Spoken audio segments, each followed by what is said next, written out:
le rôle des femmes dans le monde, je crois qu'on avance, sans doute. On avance dans les pays plus développés, mais aussi même dans les pays dans lesquels la question des femmes aujourd'hui n'est pas dans la table de la discussion. Et on voit vraiment des positions énormément primitives dans lesquelles ils se demandent si les filles doivent aller ou non à l'école, jusqu'à la discussion qu'on a dans les pays de l'OCDE concernant si les femmes doivent être la moitié ou 30%, 40% des conseils d'administration d'une compagnie, d'une entreprise importante. Mais je dirais que même dans ce contexte de progrès, d'amélioration, on n'est pas toujours là. On n'est pas encore là. Il faut plus travailler, et parce que, par exemple, il y a des sociétés dans lesquelles, même dans l'OCDE, je parle du Japon, je parle de la Corée, je parle de presque toutes ce qu'on appelle les pays qui ont le phénomène de vieillissement en Europe, sans l'incorporation pleine des femmes, aussi naturellement des jeunes, mais sans les femmes, ça va pas être possible de continuer la croissance et même augmenter la productivité.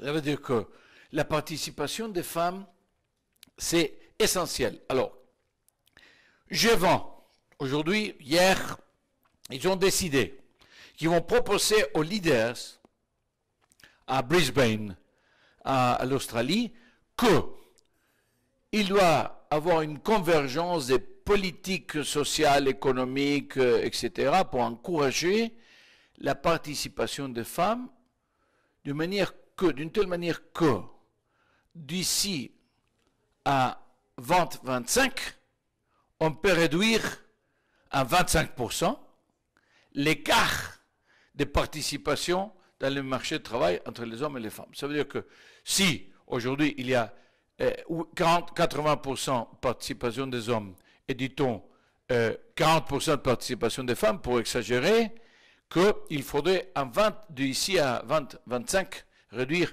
dans 10% l'écart. Et naturellement aller au-delà dans les prochaines années. Mais bon, est-ce que c'est une but qui est ambitieuse? Oui, c'est ambitieux. Est-ce que c'est possible? Oui, c'est possible.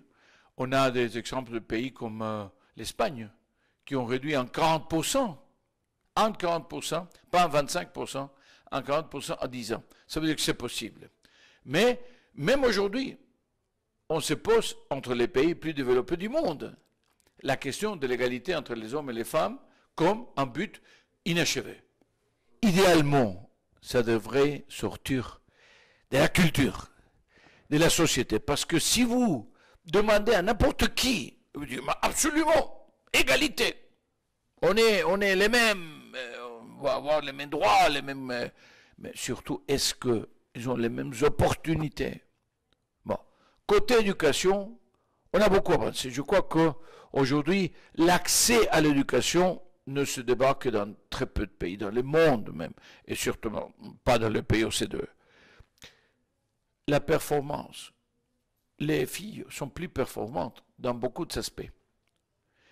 Et je dirais que mieux dans la lecture, même dans les sciences, peut-être un peu moins dans les mathématiques, mais en général les mêmes. Mais comme les filles font un effort plus grand, les résultats sont meilleurs.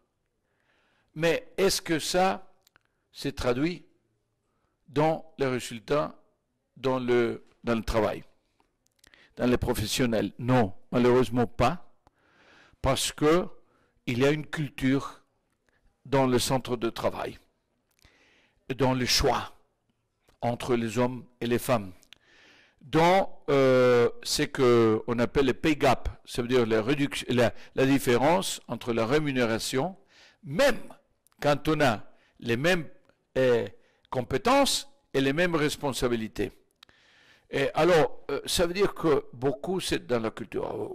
Vous me demandez, est-ce qu'il faut légiférer? Je dirais oui, mais pas attendre que c'est la législation qui va le rendre nécessairement une réalité. Mais est-ce qu'il doit avoir quota décidé de manière légale, dit-on, législative? Bon.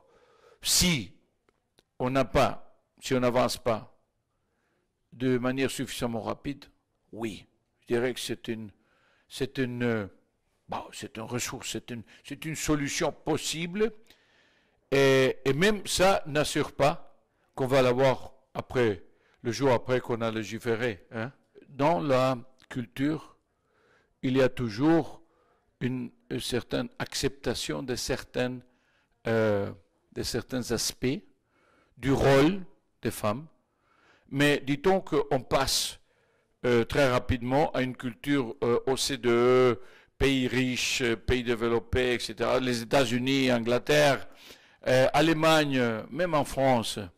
La question là, c'est beaucoup plus subtil. C'est mieux brutal, c'est mieux évident, c'est moins évident, mais il existe les opportunités pour les femmes d'avancer, comme je dis, les différences de rémunération, mais aussi, par exemple, la question de la maternité. Comment est-ce que on permet, en même temps, la maternité, et ne pas interrompre la carrière. Et en effet, voir la maternité comme quelque chose qui est énormément positif, énormément important, mais qui va même ajouter à faire d'une femme une personne meilleure au service de l'entreprise. Dans beaucoup des entreprises, ça ne se voit pas, même il y a des entreprises très connues dans lesquelles il dit qu'il faut encourager les femmes à différer la maternité. Bon, c'est pas quelque chose que nous trouvons du tout même acceptable, qui le propose.